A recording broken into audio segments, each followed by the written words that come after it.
Welcome to chapter 1.5. Today we're looking at linear equations, functions, zeros, and applications of linear equations and functions.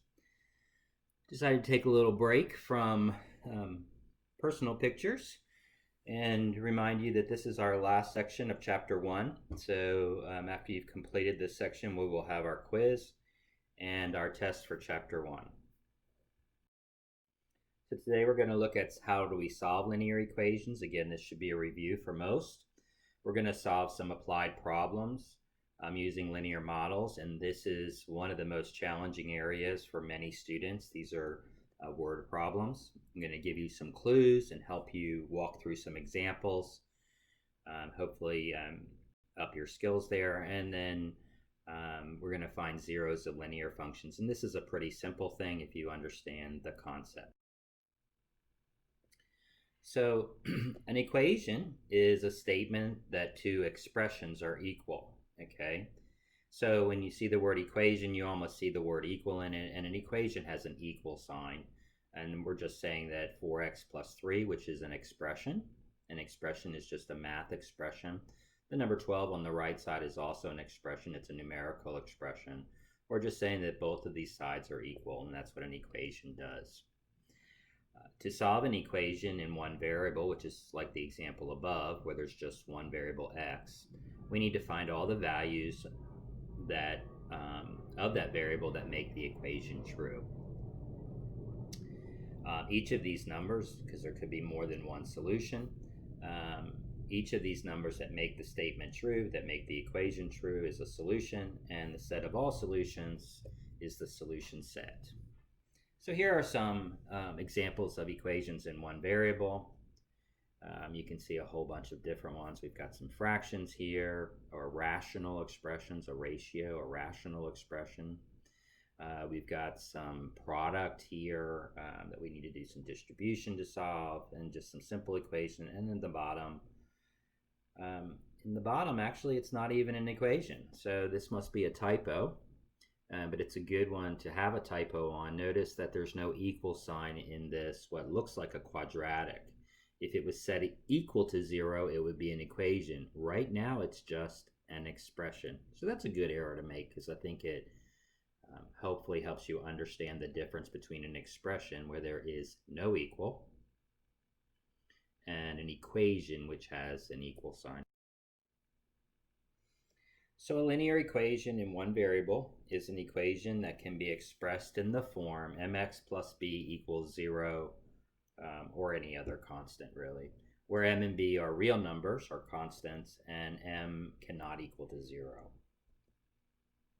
The key clue here is that there is no exponent on the variable. Remember, linear equations don't have an exponent. Really, technically they have an exponent of 1, but we don't write the exponent of 1. Okay, so linear equations are when there's no exponent or the exponent is 1. Equations that have the same solution set are called equivalent equations. So if you have two different equations, but they have the same solutions, the same x values, solve both of them, they are considered equivalent equations.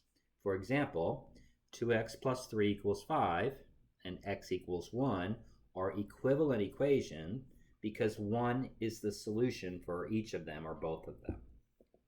Okay. On the other hand, x squared minus 3x plus 2 equals 0 and x equals 1 are not equivalent equations because for the first equation, the quadratic, x squared, etc., 1 and 2 are both solutions, but the only solution for the second equation is 1. And so since it does not include 2, they are not equivalent. It has one of the answers, but it doesn't have all of the answers, okay? So in order for equations to be equivalent, they both have to share all of the solutions or the same solution set. Not just have one that's the same, but if there's more than one answer for one, all of those answers have to be the same for the other in order for them to be equivalent. So how do we solve equations? We use a couple principles. We use the first one's called the addition principle. So if a is equal to b is true, then we can add a constant, the same constant, to both sides, and the equation is still true. So if the constant is a negative, which is the same as basically subtracting that constant from both sides, we are allowed to do that as well. Okay, assuming that a equals b, then we can add a constant c. A plus 1 is the same as b plus 1 if indeed a is equal to b. Okay. The multiplication principle says we can do the same thing by multiplying. If again a and b is true, or excuse me, a equals b is true, then we can multiply both sides by the constant c. Okay? These are what we're going to use to solve equations. And really what we're doing is we're trying to balance the equation or undo whatever's happening to the variable x until we figure out what x or any variable is equal to. While these are good rules and principles that we will follow, I think a general principle is you're kind of undoing what has been done to x. And I'll explain that as we go through some examples. And then it takes the pressure off to kind of have to memorize principles, because you do have the basic foundational knowledge. Okay? I don't like that we're starting with this example because I don't like starting with fractions, but I guess it's a good idea. Okay, whenever you have a fraction multiplier like we have here across an equation, what we want to do is get rid of the fraction first. And the way we do that is multiply both sides of the equation by the least common denominator, or just a common denominator. A way to find a common denominator is simply to multiply the denominators that are there. So 4 times 5 is 20. That is a common denominator. In this case, it happens to be the least common denominator. Okay? So we're doing this to make the math easier. We want to get rid of the fractions. And so we multiply both sides. Now look on the left. It's very, very important that you use parentheses. Common mistake is students will just multiply this first term, 3/4 x, by the 20 and forget to multiply also the minus 1. Whenever you're multiplying things or adding things, etc., it's a good idea to use parentheses when you have expressions. So we distribute the 20. 20 times 3/4 x minus 20 times 1 equals 20 times 7/5, which is 28. Simplifying that, we get 15x minus 20 equals 28. And here's what I was talking about, just remembering the principles. So what's happening to x? We're multiplying x by 15. And we're subtracting 20. Well, we always want to get rid of these constants first. The opposite of subtracting 20 is adding 20. So we're going to add 20 to both sides, okay? Basically, we're using the addition principle. But in my mind, it's easier to think about undoing something. The opposite of minus 20, plus 20. And so we get 15x equals 48. Well, here we're multiplying x times 15. So now let's divide each side by 15. The opposite of multiplying is divide, and we get x equals 48/15. Now we can simplify this. I can see that they're both divisible by 3, and we get the answer x equals 16/5. You really should simplify fractions if at all possible, and hopefully you know how to do that. It's always a good idea to check answers. I know in your homework you probably don't want to do that. The computer's doing it for you. But on a test, it's probably a very good idea to go back in and plug in the value of x that you solved for and see if it works. I'm not going to walk through this, but you can do that. All right. Now there are a couple cases where there's a special case where there's no solution. Okay, I'm going to give you the example here and then tell you what to look for. So again, we want to solve for x here. The first thing we do in a problem like this, is where we have x on both sides of the equation, is get all the x's on one side. Okay, I tend to look for the smaller value of x. That way when I move it over to the other side, I don't end up with a negative x, which can confuse people. So I'm just going to take this x. I have minus 24x on the right side. So I'm going to add 24x to both sides. Okay. Now what I notice here that happens is 24x minus 24x on the left side is 0. So I'm just left with 7 on the left side. On the right side I get, hey wait, 24x minus 24x. So that also equals 0. And then I get something that says 7 equals 17. Okay? Well, no matter what number we put in there, because the variables disappeared, whatever x we put into this original equation, we would still get a false answer. So this equation has no solution, okay? What happens, what we're really looking for here is when we're solving an equation, if the variable disappears and what is left is false, then there is no solution, okay? An equation that has no solution, when you try to solve it, the variables disappear and what is left is false. 7 equals 17 is false, no solution. There are also some cases where you can have any value of x, and let's look at that solution. Okay, again, we're going to try to solve this for x. We have x on both sides. So what we're going to do is move the x's over. So on the left, I have a negative 1/3 x, so I'm going to add 1/3 x to both sides. Again, I see here 1/3 x minus 1/3 on the left gives me 0x, so that goes away. And 1/3 x minus 1/3 x again gives me 0x on the right side. And so the x's disappeared again. But notice what I have now is that 3 equals 3, okay? So if the variables disappear and the equation is true, then what we say is that any real number is a solution, that I can put any value of x into this original equation and it will be true, okay? We also say that this equation has infinitely many solutions because I can use any value of x and there are an infinite number of numbers. So the solution set for this kind of answer with any value of x in set notation is x such that x is a real number. Or if I'm doing interval notation, it's from negative infinity to infinity. This is the solution set in both set notation and interval notation, both of which you should know.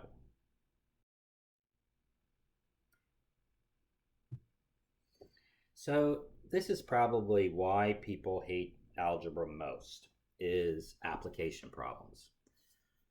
Math techniques are used to answer questions arising from real-world situations, okay?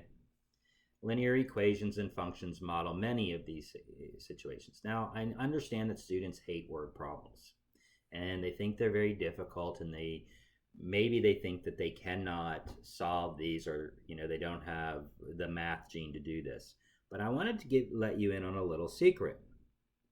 Most of the math you do in your life, and you do it quite simply for the most part, is a word problem. How much money do we budget for gas on our road trip? We figure out how many miles we're going to be traveling overall. We divide by our mileage, then how many miles per gallon our car gets, and then we figure out the cost of gas and we can budget that. What is the best dimensions to make for the largest dog pen? This is a little more complicated, but again, I've got so much fence and I want to build a rectangular dog pen. What's going to give me the biggest area? Or maybe I'm a coffee shop or the manager of a Starbucks, and I just want to figure out how many coffees do I have to sell each day to break even to cover the costs of rent and my employees, etc. Okay, it gives me some insight into what I have to do. Or maybe this one is probably really relevant for you. After food and school expenses, how much can I spend on rent? Can I really afford that nice apartment with that great gym and pool or not? So most of the math you're doing in your life is a word problem. And these are easy to you because you get the context. The difficulty in word problems in a math course like this is it's hard to get the context, especially the way we set up the problems in these long paragraphs, and to pull out the information. And so I'm going to try to give you some techniques to help alleviate some of the anxiety and the overwhelm that most people feel fear might have been the right word, when they read that word problem for the first time. So here are some steps, okay? Familiarize yourself with the problem situation. Now, most instructors or math books say read the problem several times, blah, blah, blah. That's where we get nervous because we're reading this problem and it's like a paragraph. It feels like a freaking novel, and we get overwhelmed.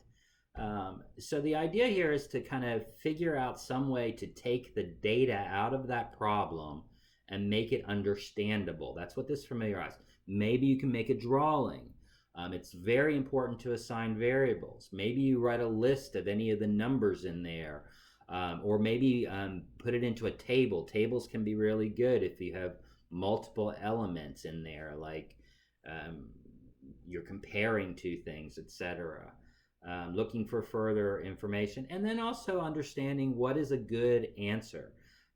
For example, if I say how much, what are the dimensions of my dog pen in the last one, and I get a negative number, well, I know I've done something wrong. So understanding the context of the answer.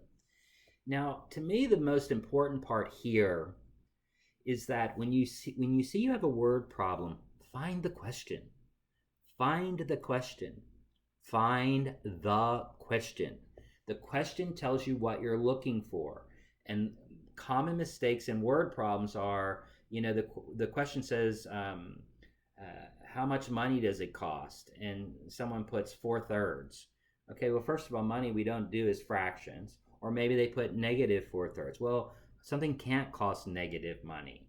So, finding the question already sets your brain up to start categorizing and linking with either formulas or other things. If I know I'm doing a money problem, for example, I won't use a distance formula, perhaps, etc. So find the question first. And the good news is, especially in a math course, 99% of the time, the question is the last sentence. So you're really kind of starting at the end for most of these.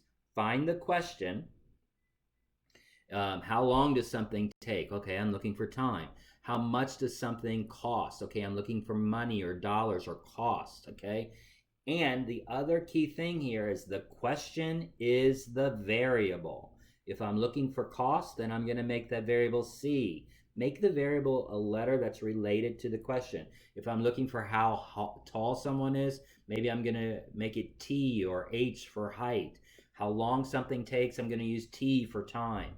The question is the variable. That's what we don't know. That's what we're looking for. That's the letter we're going to use in the formula or equation that we create. Okay? The second part is to translate this to mathematical language or symbolism. What a horrible expression. All we're saying here is to find a formula or write an equation. Finding the question, I know I'm looking for time or money. Then I can think about what's happening in that question and do I know any formulas? For example, I said, to find to make the biggest area for a rectangular dog pen. Hey, I know that the area of a rectangle is width times length. I've already got a mathematical language, which is a formula or an equation. That's all this is saying is find the formula so we can solve it mathematically. Then carry out the mathematical manipulation. Input the data you're given. If I know one side is going to be 12 feet, then I can figure out the other side. Or, if I know that I'm looking for cost, then I know that that's the variable I'm going to use. Once I've solved the problem, I want to check and see if it makes sense. Again, if I have a negative answer, a lot of times for word problems, that doesn't make sense and I've done something wrong. And then clearly state the answer in a sentence and make sure you use units. And this also kind of, when you're doing this, think about it. Does that make sense? And these application problems, they should be pretty straightforward. And as far as what the answers are, how long? Well, that's hours or minutes or seconds. How tall? That's feet or inches, etc. And see, if I get that someone, I'm looking for the height of a man and I get 4 inches, chances are that's the wrong answer, right? Okay. All right, so let's look at some common formulas we'll use. The distance d traveled by an object moving at a speed or rate r in time t is given by distance equals rate times time, d equals rt. Now, these problems may be asking you to find the distance. Hey, that formula looks good. But what if they're asking you to find the rate? Well, let's just manipulate this formula by dividing both sides by t, and we get rate equals distance over time. Or maybe the problem is asking you for time. And so we might need to manipulate the formula again, and we find that time equals distance over rate. Now, often when we're manipulating the formula, it's because we're given two different examples and we have to equate them. So distance equals distance, or time equals time, etc. Remember that an equation says that both sides of the equation of the equal sign are the same. Now, this is an easy formula to remember because most of us drive, or if we don't, we've at least seen a speed limit sign and are familiar with what it means, or at least the units. Well, remember that speed limit is miles per hour. 45 miles per hour during the day, 35 miles per hour for speed at night. Well, miles per hour is miles over hour. It's a fraction. Well, miles is distance, hour is time, and so we already, just by thinking of the speed limit sign, we can recall the distance formula, or at least the second version here, r equals d over t, and then manipulate it. So don't mess up this equation. This is one that's in your common knowledge, and it's probably are moving too fast. Now let's look at a problem. And this is where we get bonkers. So I'm going to read this at the speed which your brain takes it in and when it starts getting nervous. Okay, you ready? America West Airlines fleet includes Boeing 737-200s, each with a cruising speed of 500 miles per hour, and Bombardier de Havilland Dash 8-200s, each with a cruising speed of 302 miles per hour. Source: American West Airlines. Suppose that a Dash 8-200 takes off and travels at its cruising speed. 1 hour later, a 737-200 takes off and follows the same route, traveling at its cruising speed. How long will it take the 737-200 to overtake the Dash 8-200? Now, I did that on purpose because what's happening as we're starting to read this is we're starting to get nervous. What? What's going on here? I don't, there's just too much information. Why did they do this? I'll never use algebra. I'm never going to do these planes, etc.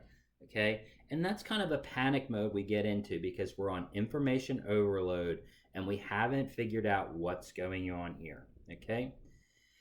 The only thing I do know is I can see immediately, first of all, because we just did it, but also I can tell that this is a distance, right? A distance formula. Distance equals rate times time. How do I know that? I've got speed in here. I've got time in here. I'm talking about vehicles, specifically planes traveling. So I have a good idea that somehow this problem is about distance equals rate times time. So that makes me feel a little better. I'm going to write that down on my scratch paper. Okay, I know a formula. If I'm doing the area of a rectangle, I'm going to write that formula down. If something comes out to me, because that's starting to give my brain the context of the problem. This is a distance problem, okay? Or it's a distance formula problem, okay? But what did I say is the first step? What is the question? Find the question. It's almost always the last sentence. How long will it take the 737-200 to overtake the Dash 8-200? Well, the question is time, okay? How long is about time. So I know that I'm going to need a formula that uses t, okay? Our question is our variable. So t is the variable we're going to use. We need to have a formula with time, okay? Now the other side of this is that we're trying to figure out an equation. Now I've got two planes here, so I need to figure out somehow to relate those two planes. So I'm going to try to figure out, remember that both sides of an equation are equal. So what is equal in this problem? What is equal in this problem? Is the time equal? Is the rate equal? Is the distance equal? Because I know that's my basic formula, okay? Well, we're asking, look at the question again. How long will it take the 737-200 to overtake the Dash 8-200? So they're taking off from the same airport, and at a certain time later, they meet. So the distance is the same. So that kind of sets me up to know that the distance for the 737-200 is equal to the distance for the Dash 8-200. So I can say the distance of the 737 equals the distance of the Dash 8, and I know that distance equals rate times time. Okay, so there's our formula again. What we can do sometimes, again, some other strategies are to make a drawing, looking for data. Um, we're looking at time, so we actually have two times. We have one plane that's taking off, and then one plane that's taking off an hour later. So if we let the time be uh, let t equal the time that the 737 travels, we don't want to have a second time t2 for the dash 8200. Okay, but we know that the dash takes off um, an hour before, so its time is going to be plus an hour. Okay, so we don't have to say T1 is 737 and T2 is dash 8. We know that the dash 8 takes off an hour earlier, so it's traveling for an hour longer. Now be careful with these, because it's real easy to think earlier and later and do some intuition with plus or minus. You've got to slow down and think through. If this plane left an hour earlier, how long would it be flying when they meet? Well, an hour more. Not an hour less, an hour more, because it left earlier. Okay? And of course, we already talked about the planes will travel the same distance from the formula. So here's a little drawing where it inputs the data, and this is really good because these paragraphs are killer. Pull the data out. The 737 travels 500 miles an hour. It's traveling for T hours. We know that the distance is the same. The dash it flies at 302 miles per hour. It's traveling an hour longer, and it's also going the same distance. Okay. A table can also help here. Okay, and I always organize my tables around the formulas if at all possible. So distance equals rate times time. The 737, the distance is the same. So I just put D in there. The rate is 500, the time is T. The dash distance is the same. The rate is 302 miles per hour, and the time is 1 hour more, T plus 1. Okay. If we use the formula D equals RT, we get two expressions. We know that the distance for the 737 is 500T. We know that the distance for the dash is 302 times T plus 1. But these have to be equal, so we can set these equations equal. And now we have the formula to solve for. It may seem like we took a lot of steps, and it's true that we did. But think about these math problems like a good steak dinner. You know, you go to a fancy steak restaurant and you order a big steak. You do not try to put the whole steak in your mouth. You will choke and you've ruined that money. That's what we're doing with word problems. We're trying to digest it all in the first bite, slow down, look for what you know, look for the question, and you can get through these problems step by step. Whereas the Italians say piano piano, step by step. Take it slowly. Now we can solve the equation. This is a very simple equation to solve. We distribute the 302. We subtract 302t from both sides. We divide by 198. Again, what we're doing is the opposite step. You don't see them here, but you can go through this, and I'm telling you what we've done. Okay, we can check this by using our distance formulas, and we can see that about an hour and a half or 1.53 hours after the 737 is taken off, it will overtake. Okay, this is stated in time. It's positive, it's in hours. How do I know it's in hours? The problem states it in hours, and the speed is in miles per hour. Okay. Let's look at another simple formula. This is for simple interest. This is a financial formula. Interest is the money you earn if you have an investment or you put money in a savings account. Or interest is the money you pay when you have a student loan or a car loan or a home loan, etc. Principal is the amount that you invest initially or the amount that you borrow initially if it's a loan, excuse me. R is the interest rate, a percentage, and it's based on an annual rate that you would pay. And T is the time, and the time needs to be in years, especially because the interest rate is always stated in years. And so if it says, what's your interest 6 months later? Well, 6 months is half a year, so you would not put in 6 for T. You would put in 1/2 because time is always in years. Okay.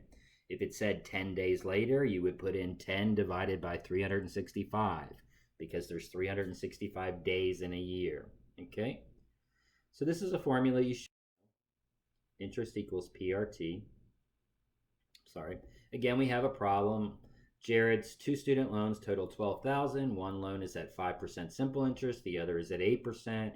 After 1 year, Jared owes $750 in interest. What is the amount of each loan? Not so bad. It's a small paragraph, just 2 sentences, well, 3 sentences. And I can see that this is a simple interest problem. Okay, so I immediately put my formula down just to make me feel better. And then I ask myself, what is the question? The amount of each loan. Well, which of those variables is the amount of each loan? Well, the amount of the loan is the principal. And so P is our variable. Uh-oh. Now we have a problem. There's actually 2 loans. So how are we going to do this? Do we have P1 and P2? This is what happened in the last problem too. We were trying to find the time, but we had 2 different planes going at 2 different distance, or at the same distance, okay? So if I make, I can see that the 2 loans together total $12,000. So then I know that the principal at 5% plus the principal at 8% equals $12,000. So I can rewrite one of these, just like we did time in the last time, like we did the variable T. One plane was traveling at T time and one was traveling at T plus 1 because it left an hour earlier. Well, we can do the same thing here, so we only have one variable. Notice if we add the 2 variables together, P5 and P8, the principal at 5% and the principal at 8%, it equals $12,000. So if I subtract P5 from both sides, I get the principal at 8% is equal to 12,000 minus that. So I can use that as a formula and just set P equals the principal of the amount of principal at 5%. Okay, this is a really important substitution that you need to be able to figure out and notice when it's causing problems at the beginning. Whatever variable, remember the question is the variable. If I have 2 of those variables, then I have to figure out how they are related to each other, and that will be given in the problem. In this problem, it told us that the principals equal 12,000. In the last problem, it told us one plane left an hour earlier. Okay, so I like to put that up here. Principal equals interest times rate times time. Okay, so I get interest equals principal times rate times time. So I have the amount borrowed, the interest rate, and the time, and this is the amount of interest. Okay, we know that here's the amount borrowed at the 8%. Remember, we used that formula. The interest rate, the time is 1 year, and so there's our amount of interest. Here we've also added a total column, okay, because we're trying to figure out how much principal was invested to create a total of $750 in interest. So I know it's the interest of the 5% loan plus the interest of the 8% loan will give me the interest of the total interest, okay? And so by building that into a table, I can see how my math will work together, right?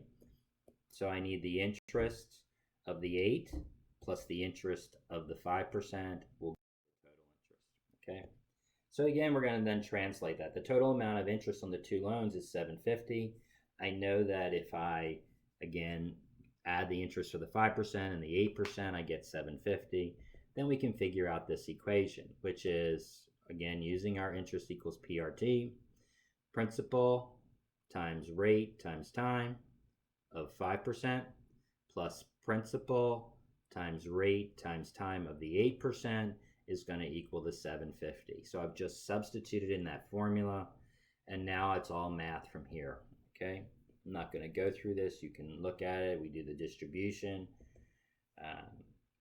We combine the variable, and we keep doing the opposite, subtracting 960 from both sides, dividing by negative 0.03, and we get p equals 7,000. Now in these problems where there's multiple variables, or the same multiple versions of the same variable, a lot of times students get so excited and they just stop here. Okay, but remember the question asked. Make sure you answer the question. What is the amount of each loan at 5% and 7%? Well, this was the 5% loan. So we also have to figure out the other one. And remember, we figured out a formula. P8 equals 12,000 minus 7,000. All right.